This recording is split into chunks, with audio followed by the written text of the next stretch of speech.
Hey, what's up, everybody, and welcome to New Thought Talk Show, the show where we simply take a subject, talk about it with the hopes that we all gain new thought and new perspective about that particular thought. And on today's show, we are talking about the subject of Oscars So White.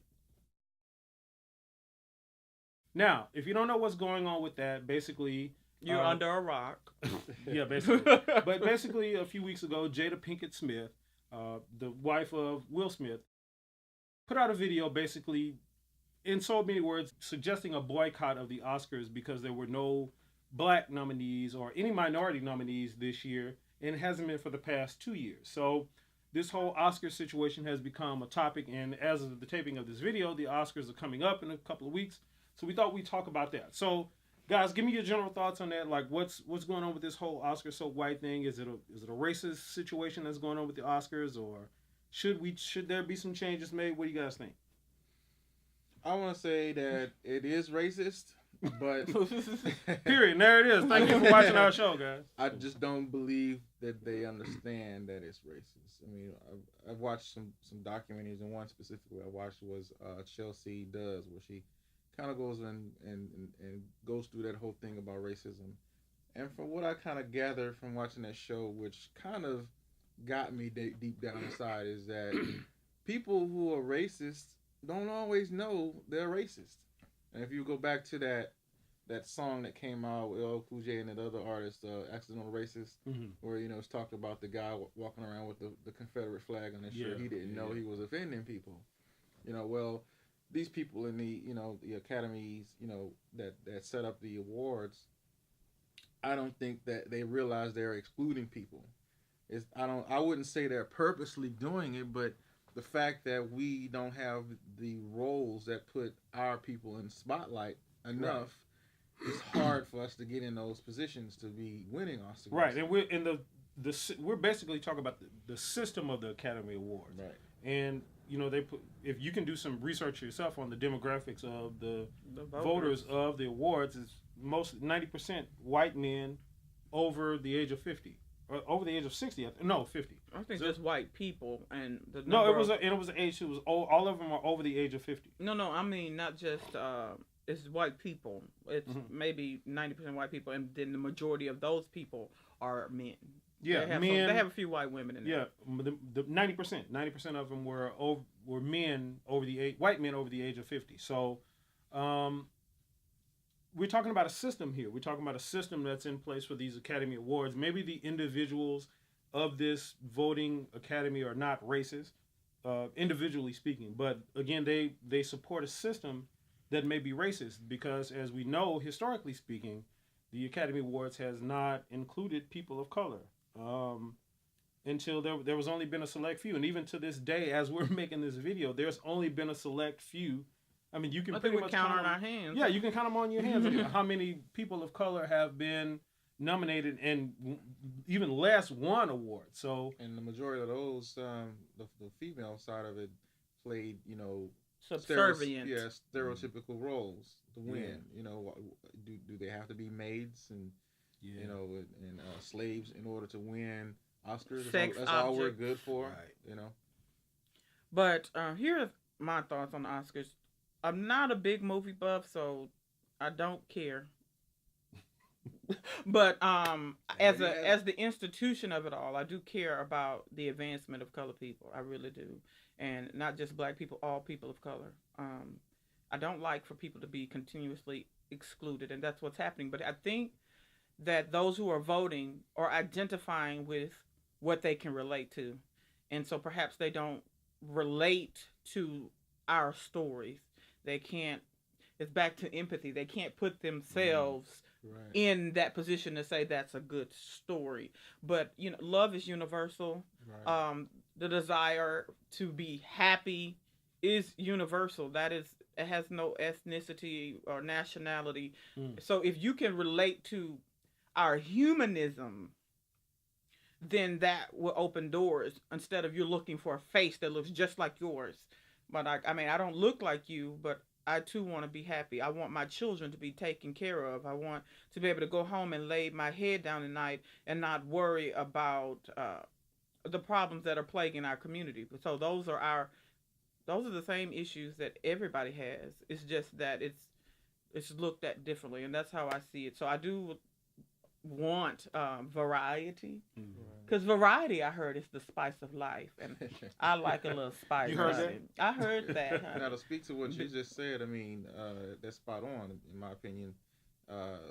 Looking at the movie Straight Outta Compton, I mean, I guess you can, how they're seeing it. It's a black movie with thugs. They don't understand the culture, so they can't really get with what's going on without looking down on it without even just giving it looking into it. So exactly. That's what I need you to do. So, stop looking down on things and look into things, and you'll see it differently. Peel off those layers, and get down to the bottom of it's a human story. Stacey Dash. I mean, that says Stacey Dash. But better dash on Stacey Dash. I really empathize where she's coming from, but overall I didn't like what she said. But what do you mean you empathize with where she's coming from? We have to kind of see what she said, and we have to see a specific angle about what she said, because she's saying that things like HBCUs and BT. Don't talk about HBCUs. You know, all of those things. Well, these are conversations we've had before. Yeah. Like we've talked about this before. That they're, we shouldn't have those things because they perpetuate. It perpetuates racism, and it's causing us to continue to separate. And we abolish segregation, but we continue to segregate ourselves. Yeah, I agree with that, because I really don't want to have to go to an HBCU. I really don't want to have to watch BET. I really don't want to have to watch the Image Awards. You know, if we weren't going through the things that we're going through, we wouldn't need them. Yeah, absolutely. I think that's probably what she was trying to say. Yeah, maybe she flawed it. Right. Yeah, Stacey Dash is always. She's been when she comes out of politics, things she says are always a little questionable. But I'm right on the same page with you, man. This is. If you had asked me, if we had been talking about this a year ago, I would probably have been about 85% in agreement with what she said. Just a year ago, literally. Now I've since kind of changed my perspective about it because of certain things that have happened. But if you would ask me that, I would have agreed. What she's saying actually does make sense, and it's something that I say all the time. Ultimately, the ultimate goal is for us to not have to be separated in those manners, to where this is a black thing, this is a white thing, this is a Latino thing, this is a Mexican thing, whatever. Like, ultimately, that's what we need to be. But these institutions like BET, HBCUs, NAACP, all of this kind of stuff exists because people of color have not had the opportunities to sort of be in the same vein. And this is back what we're talking about with Jada Pinkett Smith and what she's suggesting with the boycott of the awards. Basically, what she said in her videos is that we need to pull our resources back, make our own thing, and which we already have. Yeah, which we have done in so many fashions. And that's the whole thing about it. So people have taken offense to that. But again, if you'd asked me a year ago about this Stacey Dash thing, I'm like, man, she's pretty much like thinking like the way I'm thinking. Like, ultimately, that's what we need to be. We don't need to have black and white. But because we're not in a society and an environment yet where if we don't have those things, people of color get equal opportunity. I mean, we have laws. We have equal opportunity laws and stuff, but there are systems in place, again, that prevent that kind of stuff from happening. Yeah. I mean, it's not, we don't see a lot of, I'll leave that alone, but it's just systems in place. So that's why those things exist. So as of now, the black fraternities, the black colleges, the BETs and all of this kind of stuff, it's seemingly we need them now that we need them at this point because of the things that people of color are being discriminated against. So now let's talk about the final thing we'll talk about in this segment is the Aunt Viv thing. So Janet Hubert thing. Like, so if you guys don't know what happened with this, please watch it. After Jada Pinkett Smith came out with her video, Janet Hubert, which is known as Aunt Viv on the black Aunt Viv. Both of them were black, but the dark skin. So like me. Yeah. So on the show, on the Fresh Prince of Bel-Air back in the 90s, she was the first person to play Aunt Viv on the show, and she was everybody's favorite. So anyway, that's what it is. Now, but she did a response video to this there was some stuff that happened. Long story short, there was some stuff that happened between her and Will Smith on the show where she left the show, and that's why they end up getting a new Aunt Viv.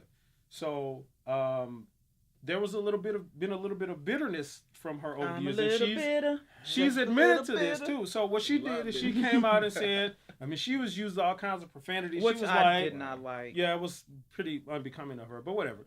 She was saying stuff like, Jada Pinkett Smith, like she shouldn't be like speaking up for her husband and like what her husband is, and all of this kind of stuff, and like, she don't really appreciate that they're talking out about these awards and all this kind of stuff. Look, here's my take on it. I'll go first on this one. Obviously. Janet Hubert, look, I love you. Like, I'm serious. Like, you are my favorite. You my Aunt Viv. Like, that episode where she was dancing. That's it, man, and she let them girls, had them young girls have it.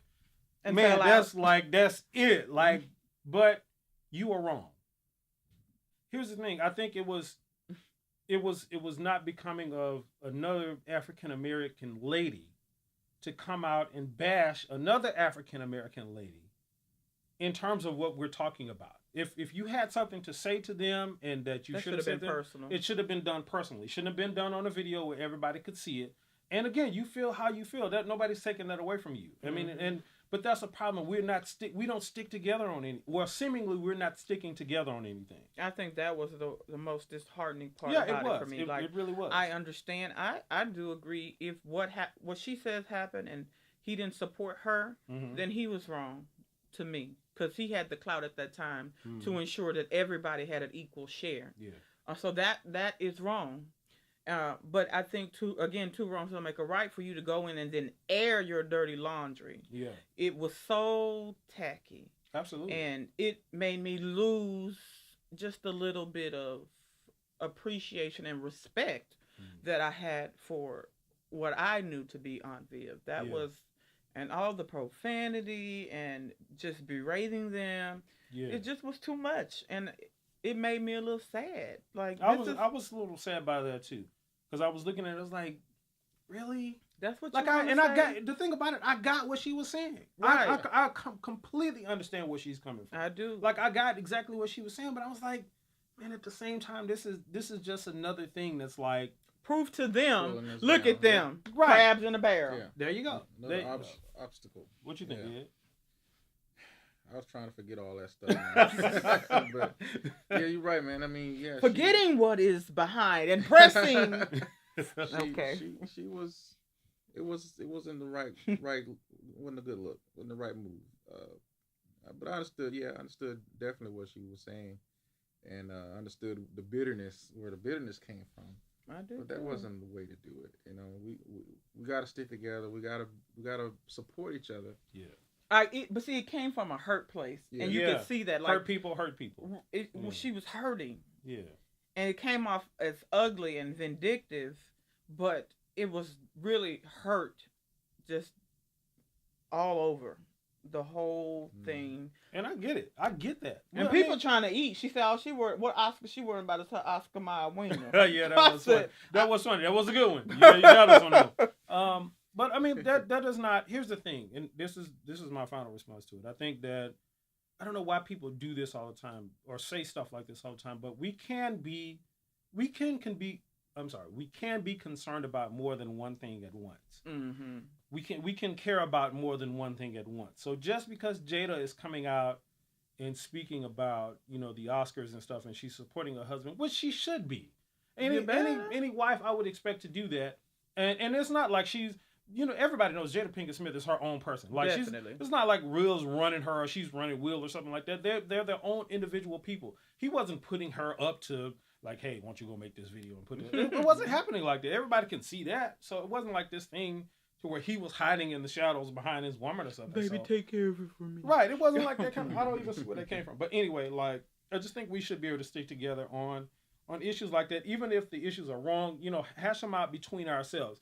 If we have a problem here between the three of us, we're not going to air it out on camera. Like, it's just not going to happen. Like, when we turn the cameras off, then we'll get to, fussing and cussing each other out. But, no, I'm kidding. We don't have any problems, guys. Yeah, kidding. Yeah, we good now. No, but so anyway, guys, that's our take on the whole Oscars boycott thing. Watch it, don't watch it. Yeah. Final question. Are you guys gonna watch the Oscars? I'm not. No, I didn't watch it last year, the year before, and nothing's changed. Well, see, you guys not are not. interested. You guys are not. For me, I'm a movie buff, so that's what I do. So enjoy the Oscars. I don't know. I'm not. I haven't decided yet. Anyway, that's why I stand on it, guys. That's what we stand on it. So thank you guys again for watching our show. That's our show on the Oscars boycott. Let us know. Are you going to watch it? What do you think we should be doing about this boycott? If it's dumb, if it's stupid, or if it's something that needs to happen. So again, thank these guys, Miss Katrina Reese, Mr. Edwin Brown. I'm Terrence Fisher, and we will see you guys in the next show. Peace.